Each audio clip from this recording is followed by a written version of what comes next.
Hello and welcome to our channel. Today's story is the Holloway case.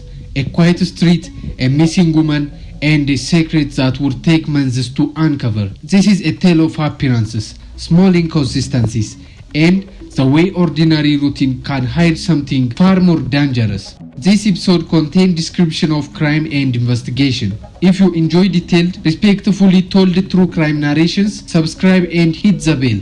Now, the Holloway case.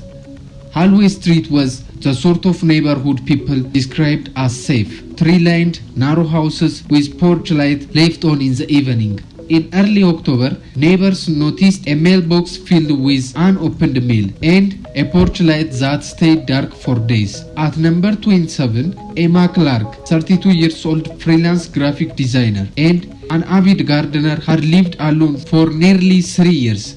Emma was known for small routines, morning run, coffee at the corner shop, and a Friday night call with her mom. She wasn't flashy. She kept a tidy home and mixed bright skeletons with vintage postcards. On a Wednesday, she skipped her morning run. No one saw her that day. Her mother texted, and when no replies came, called. Message left unanswered. By Friday, concern turned to worry. Emma's neighbor, Mr. Alvarez, placed the first non-family call. Worried, she told the dispatch that the newspaper had piled up and Emma's dog walker hadn't been seen. Patrol arrived midday to check the house. The front door was locked. Through the window, rooms locked and undisturbed. On the porch, a small clay pot lay shattered. The officers left a card and asked her to be contacted if anything changed. 3 days later, Emma's mother Clary flew in from another state. She had a key. Inside the house was tied. There was no sign of forced entry and nothing appeared stolen. But a detail stood out. Emma's kitchen table had a single mug still warm on the coaster. A laptop was open. A draft email unsent. Clary called 911. This time, detective arrived, took photographs, and logged every object as evidence. Emma was missing. At first, detectives considered the obvious: voluntary disappearance, a planned trip, or an emergency. Emma's phone activity showed she had sent 3 brief texts the day she vanished. None conveyed alarm. Her bank activity had not continued after that morning. CCTV from the street showed Emma leaving the house early that morning with a small tot, walking towards the bus stop. But the camera angle did not show where she went next. Detectives reconstruct Emma's last day. She had met a client that morning for a freelance contract meeting at a cafe downtown. Witnesses confirmed the meeting, and Emma left the cafe around 11:50 a.m. carrying the same tot. A barista remembered her laughing with the man on a phone call. The man's description, olive jacket, short hair, matched nothing in Emma's contact. Her phone pinged a cell tower near the river that afternoon and then went quiet. Back at the house, forensic team ran tests. They found trace of soil on Emma's porch, a unique reddish clay common to a new development on the edge of the tower. A hairy fiber on the back of the kitchen chair did not match Emma or any known household member. Detectives sent for a lab analysis. Meanwhile, the community rallied. Local social media flooded with pleas for information and photos shared by a worried mother. 2 weeks in, a jogger found a small blood-stained scarf wrapped in plastic near the river bank where Emma's phone had pinged. The scarf was Emma's. Nearby were shoe prints that lead to a service road behind the new development. Surveillance from a nearby gas station captured a compact dark hatchback speeding away that afternoon. The license plate was partial, but the vehicle make and a distinctive dent on the rear bumper were clear. Detectives traced the hatchback to the local contractor, Marcus Hall, 40 years old, who ran a small landscaping and renovation business. His van matched other sightings near Holloway Street, and his employer records had been inconsistent about his schedule the week Emma vanished. Marcus agreed to an interview. He said he knew the area, had been to Holloway Street for a job months earlier, and claimed he had been home the day Emma disappeared. Marcus came to police attention for a different reason. His ex-partner had an order of protection against him 2 years earlier. citing intimidation and threats. The order had expired. No charges had stuck. He was articulate, insisted on his innocence, and allowed detective to search his properties. They found nothing immediately incriminating, no clothing, no obvious blood traces, but they did find a set of muddy boots with reddish clay on the trees. Lab results returned. The soil on the boots matched the riverbank clay. A hair from a scarf matched Emma's DNA. Marcus was brought in for another interview under a judge authorization. Under questioning, his story shifted. He admitted to driving the hatchback in the area that day, but claimed he saw someone else arguing near the river and left before anything happened. He had holes in his alibi. His phone records showed gaps and several calls to an unlisted number. Detective traced the unlisted number to a prepared for registered at a mailbox under a false name. Further digging revealed the phone belonged to a woman named Keisha Garand, 32 years old, who worked at a nearby construction site. Keisha had previously dated Marcus. When contacted, she was evasive, then cooperative under pressure. She said she had seen Emma near the river that week, speaking with a man she could not identify. She claimed she had warned Marcus to stay away, and the two had argued about Emma. At this point, multiple threads tangled. Marcus's past suggested a capacity for intimidation. Keisha's statement implied knowledge, but were inconsistent. Another angle emerged. Emma had recently been freelance designing material for a small startup that had ties to a local developer, and that developer had been embroiled in a dispute over land that included the new housing development beside the river. Motive option multiplied. Personal conflict,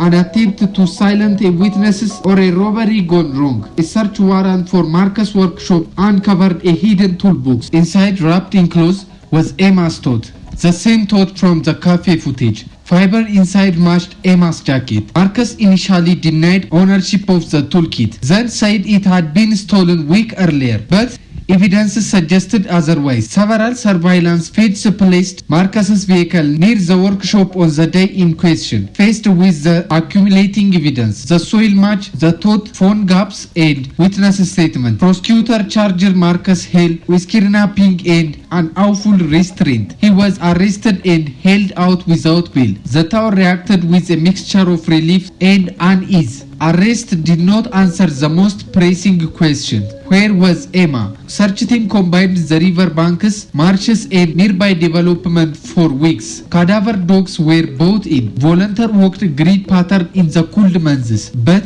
nothing, no trace. The absence of a body complicated prosecution. Without a body, murder charges would be difficult to sustain. The prosecution focused on the abduction and possession of stolen property. Marcus' defense painted him as a man with messy personal ties, but not a violent criminal. They argued the items found could have been planted, that the soil match was circumstantial for a landscaper who worked across similar terrains, and the witness memory was unreliable. Keisha, under cross-examination, wavered. She admitted to alerting parts of her statement. The defense side was all that remained. Media coverage intensified. Podcasts and talk show debated the case. Some argue Marcus was guilty and that justice was overdue. Others cautioned against rushed judgment. Emma's mother, Clary, spoke publicly, pleading for closure. She described Emma's laugh, her habit of leaving postcard on the fridge, and the last unsent email that suggested a new client and a potential freelance gig in the city. The town's grief and anger grew as they turned 2 months. 6 months after Emma vanished, a construction worker at the new development found a shallow pit while removing sod. Inside were fragments of ceramic, a mug handle, and beneath that, a compact camera wrapped in a plastic. The camera contained a few images. Emma's smile, then a blurry photo of a dark interior, and finally a grainy image of a man's hand. Metadata placed the camera at the site within day of Emma's disappearance. The camera's memory card yielded a small clue, a screenshot of a digital map with coordinates. The coordinates pointed to a private storage unit rented under an alias at a facility 30 miles away. Investigators obtained a warrant. Inside the unit, they found a set of worn gloves, a jacket stained with old rust-colored marks, and a locked metal container. The container held Emma's missing phone and a series of notes written in handwriting, lists, reminders, and one line that reads simply, "Trust no one tonight." The phone's last location data placed it briefly Marcus' workshop and then at the private storage facility. Call logs showed communication between Marcus and another man, Daniel Price, 42 years old man, a site manager for the development and a former associate of Marcus.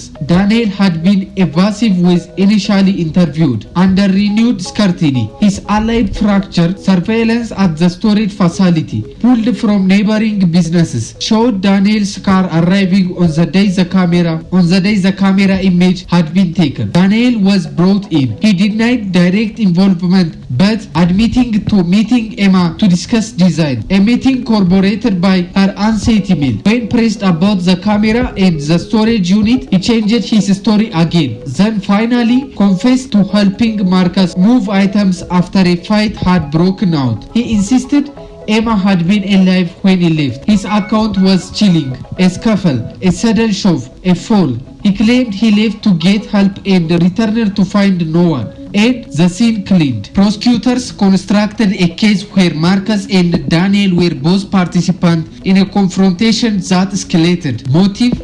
They argued mixed jealousy and opportunism. Emma's presence at the river that day had been honest. She had gone to photograph a shoreline for a client. The meeting with an unidentified man became a collision of work and volatile personality. A trial prosecution presented the soil tests, the recovered tooth, the camera image, and the storage unit evidence. Daniel's inconsistent statement and Marcus' social media search. How to dispose of evidence. In the days after the disappearance painted an incriminating picture. The defense attempt to cast reasonable doubt, alternate explanations, suggestion of planted evidence, and Keisha unreliable testimony.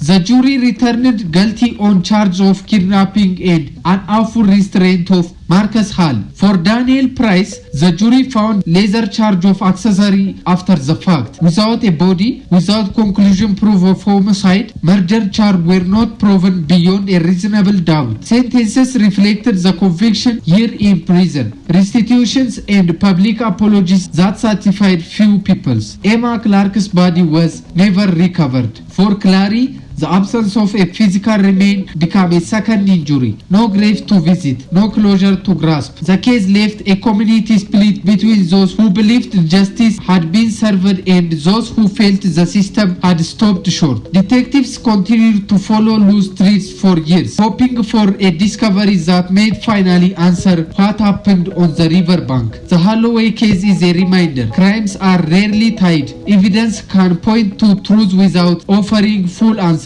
Memories is fallible, and small choices, a missed call, an unfastened gate, a decision to take a shortcut can alter life irrevocable. Emma's story also shows the power of persistent investigation, community action, and the slow work of forensic piecing together fragments people thought insignificant. If you found this episode compelling, subscribe for more careful, responsible crime stories. Share your thoughts in comments. What detail stood out to you? Please remember, this story involves real pain for victims and families. We tell them to learn, to remember, and to seek improvement in prevention and justice. Thank you for your time.